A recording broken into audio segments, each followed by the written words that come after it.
صلی وسلم دائما ابدا على حبيبك خير الخلق كلهم. وعليكم ورحمة الله وبركاته.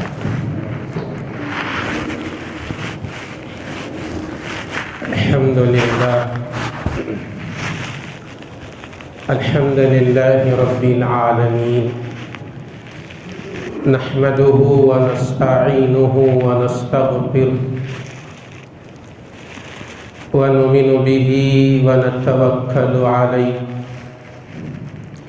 ونعوذ بالله من شرور أنفسنا ومن سيئات أعمالنا، من يهده الله فلا مضل له ومن يضلله فلا هادي له، ونشهد أن لا إله إلا الله وحده لا شريك له، ونشهد أن سيدنا ومولانا محمدا عبده ورسوله. أما بعد، أعوذ بالله من الشيطان الرجيم، بسم الله الرحمن الرحيم. وعاشروهن بالمعروف. وقال النبي صلى الله عليه وسلم: خياركم خياركم لنسائكم وأنا خياركم لنسائي، أو كما قال عليه الصلاة والسلام. رب اشرح لي صدري ويسر لي أمري واحلل عقدة من لساني يفقهوا قولي. اللهم صل على محمد وعلى آل محمد كما صليت على إبراهيم وعلى آل إبراهيم إنك حميد مجيد. اللهم بارك على محمد وعلى آل محمد كما باركت على إبراهيم وعلى آل إبراهيم إنك حميد مجيد. قابل قدر سامعین کرام، نوجوانان اسلام، بزرگوں اور دوستوں، 2 جمعہ سے قبل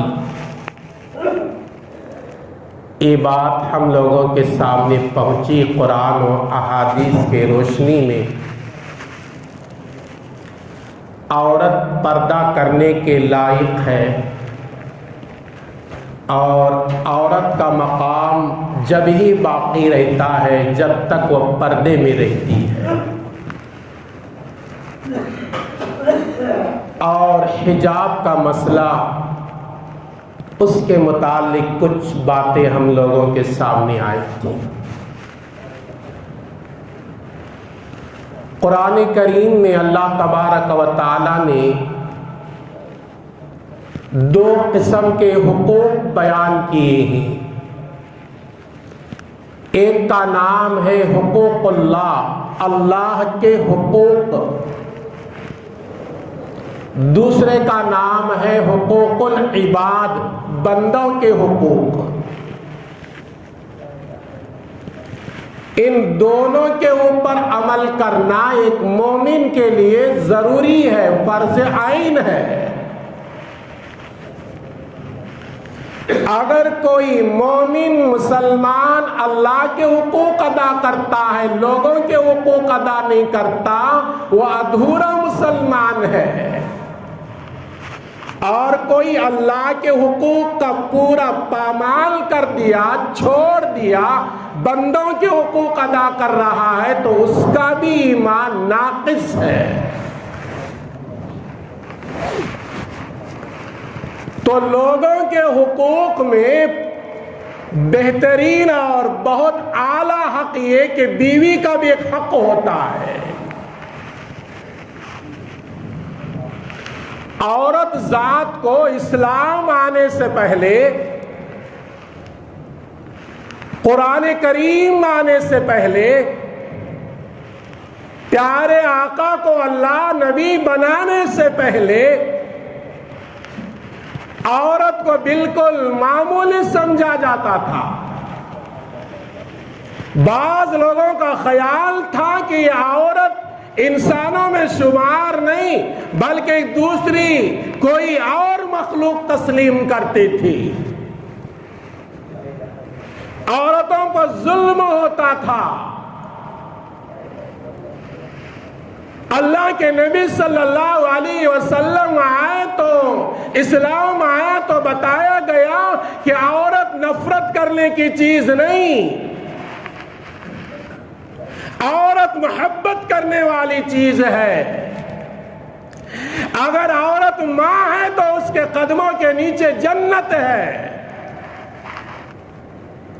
اگر عورت ماں ہے، ماں اور باپ کو اگر کوئی بیٹا محبت کی نگاہ سے دیکھتا ہے اسے حج و عمرے کا ثواب ملتا ہے.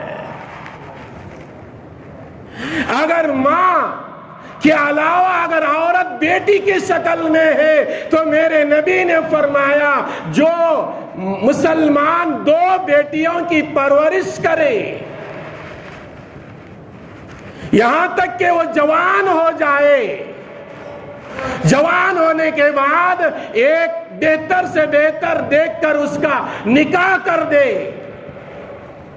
تو فرمایا اللہ کے نبی صلی اللہ علیہ وسلم نے میں یعنی محمد عربی صلی اللہ علیہ وسلم اور 2 لڑکیوں کی صحیح پرورش کرنے والا، صحیح تربیت کرنے والا، صحیح تعلیم دینے والا، صحیح اخلاق بتانے والا، قرآن سکھانے والا، نبی کا پیغام بتانے والا، نبی کے سنت بتانے والا، ان 2 لڑکیوں کی ذمہ داری نبھاتا ہے. اللہ کے نبی نے فرمایا میں یہ گواہی دیتا ہوں میں اور وہ یعنی لڑکیوں کی پرورش کرنے والا جنت میں اس طرح داخل ہوں گے. اللہ کے نبی نے شہادت کی انگلی اور درمیانی انگلی کو اشارہ کر کے بتایا.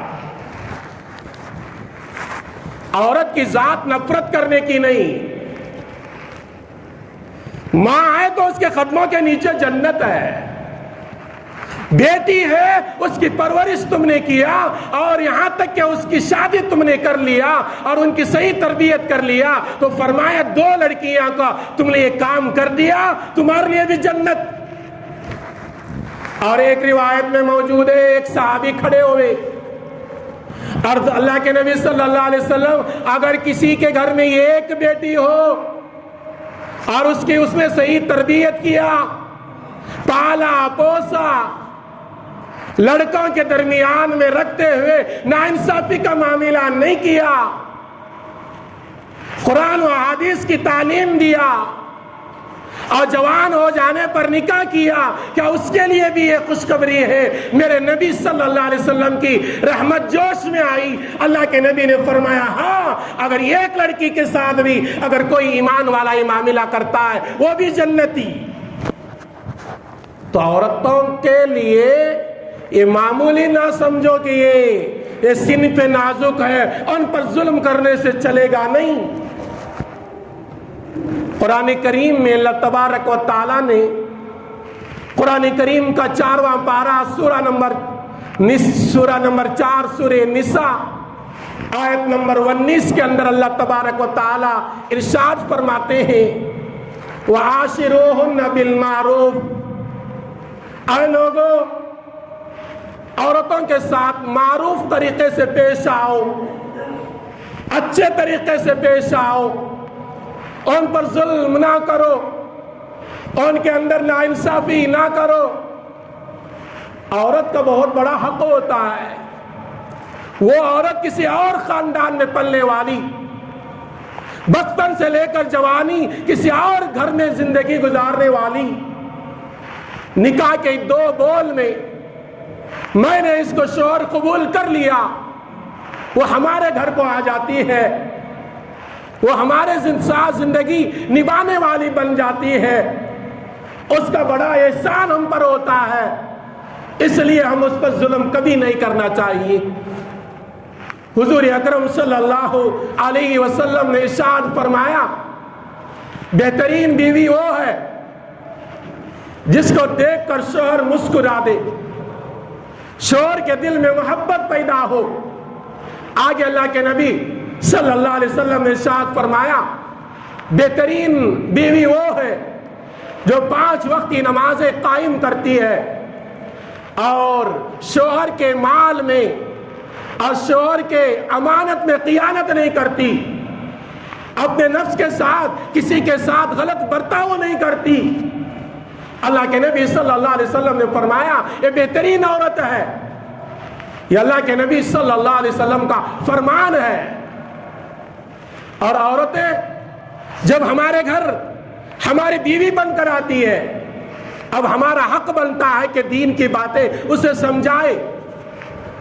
امام اعمش رحمت اللہ علیہ فرماتے ہیں کہ شوہر پر بیوی کے کچھ حقوق ہوتے ہیں۔ پہلا حق یہ، جب ہمارے زندگی میں آ جائے اسلام کے احکامات اسے بتاؤ، غسل کے فرائض اسے بتاؤ، وضو کے فرائض اسے بتاؤ، نماز کے شرائط اسے بتاؤ، نماز کے فرائض اسے بتاؤ، پردے میں رہنے کا فائدہ اسے بتاؤ، بے پردہ ہونے کا نقصان اسے بتاؤ، نماز پڑھنے کا فائدہ اسے بتاؤ، قرآن اس کو سکھاؤ، نبی کے سنتیں اسے سکھاؤ۔ یہ پہلا حق بنتا ہے جب ایک عورت ہمارے گھر ہماری بیوی بن کر آتی ہے، پہلا حق یہ ہوتا ہے دین کی تعلیم اسے دی جائے۔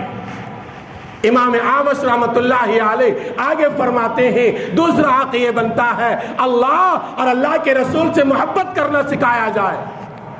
اللہ کے حکم پر عمل کرو گے تو اللہ تم سے محبت کرے گا، نبی کی سنتوں پر عمل کرو گے اللہ کے نبی تم سے محبت کریں گے۔ اس طرح کی تعلیم دینا ایک شوہر کی ذمہ داری ہے۔ صرف شوہر کی ذمہ داری یہ نہیں، رہنے کے لیے گھر بنا دیا، زیورات کا انتظام کر دیا، بہتر سے بہتر کپڑوں کا انتظام کر دیا، سواری کا انتظام کر دیا، کھانے پینے کا انتظام کر دیا، سب کچھ دنیائی معاملات میں کر رہا ہے۔ یہ تو کرنا تمہارا حق بنتا ہے، اس لیے کہ جب وہ تمہارے نکاح میں آ جاتی ہے نان و نفقہ تمہارے اوپر فرض ہو جاتا ہے، اور وہ بیمار ہو تو علاج کرانا تمہارے لیے ضروری ہو جاتا ہے، اور اس کے بدن کو ڈھانکنے کے لیے کپڑے دلانا ہمارا فریضہ بن جاتا ہے۔ لیکن اس کے علاوہ کبھی دین کا شوق بھی ہم نے دلایا، کبھی اللہ کے احکامات کی تعلیم بھی ہم نے دیا۔ اے بیگم میرے ساتھ، بیگم صاحبہ چلو قرآن پڑھیں گے، آپ قرآن سیکھے نہیں ہیں، میں قرآن سکھاؤں گا، قرآن سیکھنے کا انتظام کروں گا۔ کبھی ہم نے بتایا ہے؟ نہیں بتایا تو افسوس ہے، بتائیں تو اللہ کا شکر ادا کرنا چاہیے۔ امام اعمش رحمت اللہ علیہ فرماتے ہیں بیوی کا دوسرا حق یہ بنتا ہے کہ اللہ اور اللہ کے رسول سے محبت کرنا اس کو سکھائے، سنتوں سے محبت کرنا سکھائے، قرآن سے محبت کرنا سکھائے، شریعت سے محبت کرنا سکھائے، شریعت کے قانون پر چلنا سکھائے۔ اور تیسرا حق یہ بتایا کہ عورت کے ساتھ ہمیشہ خوش دلی کے ساتھ زندگی گزارے، محبت کے ساتھ زندگی گزارے۔ کبھی کبھی میں تو ہو جاتا ہے، انسان ہونے کے ناطے میاں بیوی میں جھگڑا ہو جاتا ہے، تو اللہ کے نبی صلی اللہ علیہ وسلم نے فرمایا اس کو لمبا نہ کھینچو، اس کو آگے نہ بڑھاؤ، اس کی ابتدا کرو کہ میں اس جھگڑے کو ختم کرنے والے بنوں گا۔ اس سے محبت سے بات کرو اور اس کا خیال رکھو کہ ہم جب دوسروں سے ملتے ہیں بڑے محبت سے ملتے ہیں، جب اپنی گھر والی سے ملتے ہیں وہ رویہ نہیں ہوتا، وہ مزاج نہیں ہوتا جو باہر لوگوں سے ملنے میں ہوتا ہے۔ اسی لیے اللہ کے نبی صلی اللہ علیہ وسلم نے ارشاد فرمایا، جامعہ ترمذی کی روایت ہے، ابو ہریرہ راوی ہے، جامعہ ترمذی حدیث نمبر 1100 70 پر 2ਵੀਂ حدیث ہے، میرے نبی نے فرمایا خیارکم خیارکم لنسائہم، تم میں بہترین آدمی وہ ہے جو تمہاری عورت کے لیے بہتر ثابت ہو، وانا خیارکم للنساء، کہ میں میرے عورتوں کے لیے بہتر انسان ثابت کر کے دکھا دیا۔ تو اللہ کے نبی صلی اللہ علیہ وسلم نے بہترین مومن کسے قرار دیا؟ بہترین مسلمان کسے قرار دیا؟ جو اپنی عورت کے ساتھ بہتری کا معاملہ کرے، عورت کے ساتھ محبت کا معاملہ کرے، عورت کے ساتھ ظلم نہ کرے، عورت کے ساتھ دین کے اوپر چلنے کے بارے میں مدد کرے، ایک بہترین مسلمان ہے۔ ایک حدیث میں حضور اکرم صلی اللہ علیہ وسلم نے فرمایا بدترین ہے وہ مسلمان جو اپنے عورتوں پر ہاتھ اٹھاتے ہیں اور ان پر ظلم کرتے ہیں، ان کو گالی گلوچ دیتے ہیں۔ بحر محیط کے حوالے سے علماء لکھتے ہیں جب عورت نیک اور پارسا بن جاتی ہے تو اس عورت کے لیے آسمانوں پر فرشتے استغفار کرتے ہیں۔ کس کے لیے؟ وہ عورت کے لیے جب عورت نیک اور پارسا بن جاتی ہے، پرہیزگار بن جاتی ہے، جب عورت نیک بن جاتی ہے۔ اللہ کے نبی صلی اللہ علیہ وسلم نے فرمایا کہ سمندر میں رہنے والے مچھلیاں اس کے لیے استغفار کرتے ہیں، جنگل میں رہنے والے درندے اس کے لیے استغفار کرتے ہیں۔ یہ میری اپنی بات نہیں ہے، مفتی شفیع صاحب رحمت اللہ علیہ معرف القرآن کے اندر اس بات کو نقل کیا سورہ نساء کے تفسیر لکھتے ہوئے، اور انہوں نے بحر محیط کا حوالہ دیا ہے۔ تو عورت جب نیک بنتی ہے تو کیا ہوتا ہے؟ آسمان کے فرشتے، زمین کے فرشتے اس کے لیے استغفار کر رہے ہیں، جنگل میں رہنے والے جانور، درندے، پرندے، چرندے اس کے لیے استغفار کر رہے ہیں۔ تو عورت کو درست بنانا، عورت کے اخلاق بنانا ایک شوہر کی ذمہ داری ہوتی ہے، ایک شوہر کے لیے ضروری ہوتا ہے۔ اور عورت کے لیے دنیاوی معاملات میں ہم نے سب کچھ کر دیا اور دینی معاملات میں ہم نے فکر نہیں کیا، کل قیامت کے دن اللہ کے دربار میں پکڑے جائیں گے۔ اور چلیے قرآن کریم میں ہم دیکھیں گے میاں بیوی دونوں انسان ہیں، جب کبھی نا اتفاقی پیدا ہو جائے تو جھگڑا ہو جائے تو کیا کرنا چاہیے؟ قرآن کریم ہے، سورہ نساء ہے، سورہ نمبر 4 ہے اور پارہ نمبر 5 ہے، اور سورہ نساء کی آیت نمبر 34 اور 35 کا کبھی ترجمہ پڑھ لینا۔ اللہ تعالیٰ کہتا ہے وَاللَّاتِي تَخَافُونَ نُشُوزَهُنَّ فَعِظُوهُنَّ وَاهْجُرُوهُنَّ فِي الْمَضَاجِعِ وَاضْرِبُوهُنَّ۔ اللہ نے 3 کام بتائے، جب تمہاری بیوی نافرمان ہو جائے، تمہاری بات نہ مانے اور تمہیں لاپرواہی کے ساتھ برتنے لگے اور اللہ کے احکامات بھی زندہ نہ کرنے لگے اور تمہارے حقوق بھی صحیح ادا نہ کرنے لگے، تو قرآن نے بتایا کہ 3 کام کرو۔ پہلا کام یہ کہ اسے نصیحت کرو، کہو بیگم تم میری بیوی ہو، میں تمہارا ذمہ دار ہوں، تمہارے لیے ضروری ہے میری زندگی کے حقوق ادا کرنا، میرے کہنے پر شریعت کے مطابق زندگی گزارنا۔ اس کو نصیحت کرو، اگر وہ ماننے والی ہے، وہ نیک و پارسا بننے کا ارادہ رکھتی ہے، تمہاری نصیحت سے سنبھل جائے گی، اس کی زندگی سنور جائے گی، وہ تمہاری نصیحت کو مان جائے گی، تو مسئلہ یہی ختم ہو جائے گا، میاں بیوی کے درمیان یہ فیصلہ ہو جائے گا۔ لیکن قرآن کہتا ہے بعض لوگوں کا مزاج، بعض عورتوں کا مزاج سخت ہوتا ہے، تم نے نصیحت کیا، رات میں بھی نصیحت کیا، دن میں بھی نصیحت کیا، اور کبھی کبھی نصیحت تم نے کرتے رہے اور بار بار نصیحت بھی تم نے کرتے رہے، نصیحت تمہاری فائدہ نہیں دے رہی ہے، وہ سمجھانا فائدہ نہیں دے رہا ہے، وہ سرکش ہے، وہ شیرنی بنتے ہوئے جا رہی ہے، تو قرآن کہتا ہے وَاهْجُرُوهُنَّ فِي الْمَضَاجِعِ۔ دوسرا علاج یہ کہ تمہارے سونے کا بستر الگ کر دو، کہ تمہارا کمرہ الگ ہو جائے، اس کا کمرہ الگ ہو جائے، یا کمرہ تو بالکل ایک ہی ہے لیکن سونے کا جگہ الگ ہو جائے، اس سے ہٹ کر سونا شروع کر دو، کہ تمہاری بات مان جائے گی اور اس کے اندر تھوڑی بھی عقل داری ہے، احساس ہے، اسے پتہ چل جائے گا میرا سردار، میرا شوہر،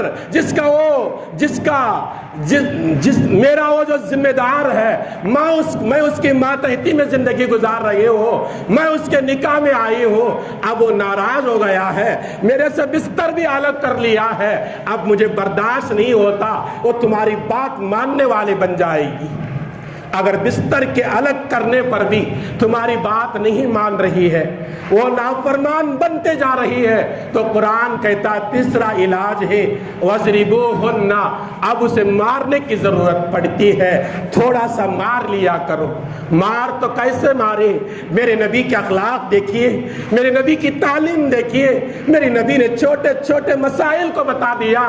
میرے نبی فرماتے ہیں جب تم نے وعظ و نصیحت کیا، تمہاری بیوی نہیں مان رہی ہے، تم نے بستر بھی الگ کر لیا، تمہاری بیوی نہیں مان رہی ہے، نافرمانی پر تلی ہوئی ہے، تو آگے فرمایا جب مارنے کا موقع ہے، قرآن نے اتنا کہا کہ مارو، لیکن نبی نے فرمایا مارنا ہو تو عورت کے چہرے پر کبھی نہ مارا کرو، عورت کے چہرے پر کبھی نہ مارا کرو، اور ایسا مار بھی نہ مارو جس سے آدمی کے بدن پر یا چہرے پر یا ہاتھ پر کوئی نشان نہ آئے، کوئی خون نہ نکلے، کوئی داغ و دھبا نہ نکلے۔ اللہ کے نبی صلی اللہ علیہ وسلم نے بتایا مار کر اس کو بتاؤ کہ اگر تم نافرمانی کرتی رہو گی، اللہ کا حکم ہے مارو، اس لیے میں مار رہا ہوں، ڈرانے کے لیے مارنا چاہیے، تکلیف دینے کے لیے مارنے کی اجازت نہیں۔ حضور اکرم صلی اللہ علیہ وسلم کی تعلیمات پر قربان جائیے۔ آپ صلی اللہ علیہ وسلم کے خدمت میں آ کر عورتیں نے عرض کیا مدینہ طیبہ میں اللہ کے نبی صلی اللہ علیہ وسلم جب یہ آیت کریمہ نازل ہوئی ہے عورتیں جب نافرمانی کرتی ہیں تو مارو، تو ہمارے مرد ہم پر ظلم کر رہے ہیں، مردوں کو سمجھا دے وہ عورتوں کو ظلم نہ کرے، وہ مارے نہیں، ان کو بیٹے نہیں۔ اللہ کے نبی نے فرمایا صحابہ کو جمع کر کے اے صحابہ تمہیں کیا ہو گیا؟ آج صبح سے لے کر شام تک 70 عورتیں میرے گھر کا پھیرا دے رہی تھی، میرے گھر آئی تھی، تمہاری شکایت کر رہی ہے، تم اپنے عورتوں کو ظلم کرتے ہو، ظلم کرنا چھوڑ دو، بہتر انسان وہ ہے جو اپنے عورتوں پر ہاتھ تک نہ اٹھائے۔ حضور اکرم صلی اللہ علیہ وسلم نے بیوی کے حقوق بتائے ہیں، وہ بڑی قربانیاں دے کر ہمارے پاس آتی ہے، بچپن سے لے کر جوانی تک ماں باپ کے نخرے برداشت کرتی ہے اور راحتوں والی وہاں زندگی گزارتی ہے۔ وہ صرف نکاح کے دفتر میں قبول ہونے کے بارے میں دستخط کر کے ہمارے زندگی میں آ کر پچھتانا نہیں چاہیے بلکہ خوش ہونا چاہیے، یہ ہمارا اسلام ہم کو سکھاتا ہے۔ قرآن کریم میں ہے سورہ نساء آیت نمبر 35 میں الرجال قوامون علی النساء، یہ آیت کریمہ کب نازل ہوئی؟ مفسرین کہتے ہیں حضرت حبیبہ ایک عورت تھی صحابیہ، ان کے شوہر تھے سعد بن ربیع رضی اللہ تعالیٰ عنہ، میاں بیوی کے درمیان میں کبھی جھگڑا ہوا تو شوہر نے غصے پر ایک تماچا مار دیا، تو حبیبہ رضی اللہ تعالی عنہا نے اپنے ماں کے گھر شکایت کیا۔ جب بیٹی شوہر کے گھر کی شکایت ماں باپ کے گھر کرتی ہے تو ماں باپ کا فریضہ بنتا ہے کہ پوری تفصیل سنیں کیا معاملہ چلا ہے۔ ایسا نہیں اچانک بیٹی کا فون آیا ہم داماد پر ایسے برس رہے ہیں جس طرح بارش برستا، یا لڑکی کے سسرال پر اس طرح گالی گلوچ کر رہے، ہم نے تحقیق نہیں کیا تو ہمارے طرف سے ان کے اوپر ظلم ہے، تحقیق کر لو۔ جب حضرت حبیبہ نے ماں باپ کے سامنے جا کر کہا میرے شوہر نے تماچا مارا مجھے اچھا نہیں لگا، تو حضرت حبیبہ رضی اللہ تعالی عنہا کے والدین نے کہا ہم تیرے شوہر سے پوچھ لیں گے معاملہ کیا ہوا، اس میں جلدی نہ کرو، جھگڑا نہ کرو۔ آج بہت سارے امت کے اندر طلاق اس لیے ہو رہے، بیٹی کا فون آتا ابا سسرال کے گھر والے بہت ظلم کر رہے ہیں، باپ کو علم نہیں نا بیچارے کو، بیٹی تو کچھ گھبرانا نہیں، میں تیرے ساتھ ہوں، میرے گھر میں تیرے لیے کھانا کپڑا سب کچھ ہے، تیار رہ جا، میں ابھی آ کر لے کر آ رہا ہوں۔ ایسے ہمت دلانے والے لوگ بھی امت کے اندر ہیں، اس لیے طلاق اور خلا کی نوبت امت کے اندر زیادہ آ رہی ہے۔ تو حبیبہ کے والدین نے کہا گھبراؤ نہیں، تیرے شوہر سے ہم بات کریں گے، معاملہ کیا ہے اس کو سلجھائیں گے۔ تو دونوں نے حضرت سعد بن ربیع سے بات کیا. انہوں نے کہا کہ میں نے غصے میں تھا, ایک تماچا مارا, یہ حقیقت ہے, تمہاری بیٹی جھوٹ نہیں بولتی. تو ان کے والدین نے, حبیبہ کے والدین نے نبی سے جا کر شکایت کی, اللہ کے نبی معامل آئے ہیں, میرے داماد نے میرے بیٹی پر اس طرح تماچا مارا ہے, اب کیا کرنا چاہیے, اسلام کا قانون کیا ہے؟ تو اللہ کے نبی صلی اللہ علیہ وسلم نے فرمایا ابھی تمہیں حق بنتا ہے تمہاری بیٹی بھی اپنے شوہر کو اتنا ہی تماچا مارے جتنا زور سے شوہر نے بیوی کو مارا ہے. فیصلہ سنا دیے اللہ کے نبی. فیصلہ سن کر ان کے ماں باپ جا رہے تھے. قرآن کریم کے سورہ نساء کی آیت نمبر 35 نازل ہوئی, الرجال قوامون علی النساء. 34 نازل ہوئی, الرجال قوامون علی النساء. اللہ کے نبی نے بلا کر کہا دیکھو اللہ نے قرآن کی آیت نازل فرما دیا کہ شوہر کو مارنے کا حق ہے, اور شوہر سے اگر مار ہو گئی ہے اب بدلہ لینے کی اجازت نہیں کہ سعد بن ربیع سے بدلہ نہ لو, اس نے مارا ہے تو اجازت ہے. قرآن میں اللہ نے کہہ دیا وَاضْرِبُوهُنَّ, اب اسے مارو تو مار پڑی ہے تو اب شوہر سے جا کر بدلہ نہ لینا. یہ ہے قرآن کریم سمجھاتا ہے ہم کو بیوی کے ساتھ کیسی زندگی گزارنا ہے. اللہ کے نبی صلی اللہ علیہ وسلم کے اخلاق دیکھیے.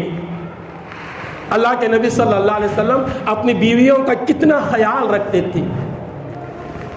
جب بھی کسی سفر میں اللہ کے نبی صلی اللہ علیہ وسلم جاتے تو سفر میں ایک عورت کو ساتھ لے کر جاتے, خدمت کے لیے, کوئی کام کاج کے لیے, اپنی ضرورتیں پورے کرنے کے لیے. تو عورتیں ایک سے زائد تھے اللہ کے نبی کے, ایک روایت میں 11 اور بعض نے 9 بھی نقل کیا ہے. تو اللہ کے نبی قرآن اندازی کرتے تھے کسی عورت کا, بیوی کا دل نہ ٹوٹے, جو قرآن میں جس کا نام آتا اسے لے کر جاتے. ایک مرتبہ حضرت عائشہ رضی اللہ تعالی عنہا سے اللہ کے نبی نے فرمایا عائشہ ایک کام کریں گے, ہم مدینے کے باہر چلے جائیں گے. مدینے کے باہر اللہ کے نبی حضرت عائشہ کے ساتھ جاتے ہیں, اور جا کر جب جنگل کا راستہ ملا, کوئی آدمی نہیں, اجنبی نہیں ہے, تو اللہ کے نبی صلی اللہ علیہ وسلم نے فرمایا عائشہ میں اور تم دونوں دوڑیں گے کہ دیکھیں دوڑنے میں کون آگے نکل جاتا ہے. ایک روایت میں بھی ہے اللہ کے نبی مدینے سے حضرت عائشہ کو بلا کر نہیں گئے تھے, بلکہ ایک سفر سے اللہ کے نبی آ رہے تھے, صحابہ بھی تھے. تو اللہ کے نبی نے صحابہ کو کہا دیکھو مدینہ دکھائی دے رہا, تم لوگ چلے جاؤ, عائشہ اور میں بعد میں آئیں گے. جب صحابہ چلے گئے تو حضرت عائشہ کے ساتھ میں اللہ کے نبی نے دوڑ لگائی. 2 قسم کی روایتیں موجود ہیں, یہی بات مفتی تقی عثمانی دامت برکاتہن میں لکھا ہے. جب حضور اکرم صلی اللہ علیہ وسلم حضرت عائشہ کے ساتھ دوڑ لگائے تو حضرت عائشہ آگے نکل گئی, اللہ کے نبی پیچھے رہ گئے. تو اللہ کے نبی صلی اللہ علیہ وسلم نے مسکراتے ہوئے فرمایا عائشہ میں ہار گیا, تم جیت گئے ہو. چند سال گزرے, اللہ کے نبی صلی اللہ علیہ وسلم نے حضرت عائشہ سے دوبارہ اسی طرح کا معاملہ کیا. فرمایا عائشہ چلو اب ہم دوڑ لگائیں گے, کون جیتتا ہے دیکھیں گے. حضرت عائشہ فرماتے ہیں وہ زمانے میں میرے جسم کچھ بھاری ہو گیا تھا, میں دوڑ رہی تھی لیکن میں دوڑنے پہ پیچھے ہو گئی اور میرے نبی آگے ہو گئے. تو اللہ کے نبی آگے ہونے کے بعد فرمایا وہ اس دن کا معاملہ اور آج کا معاملہ دونوں برابر ہو گئے.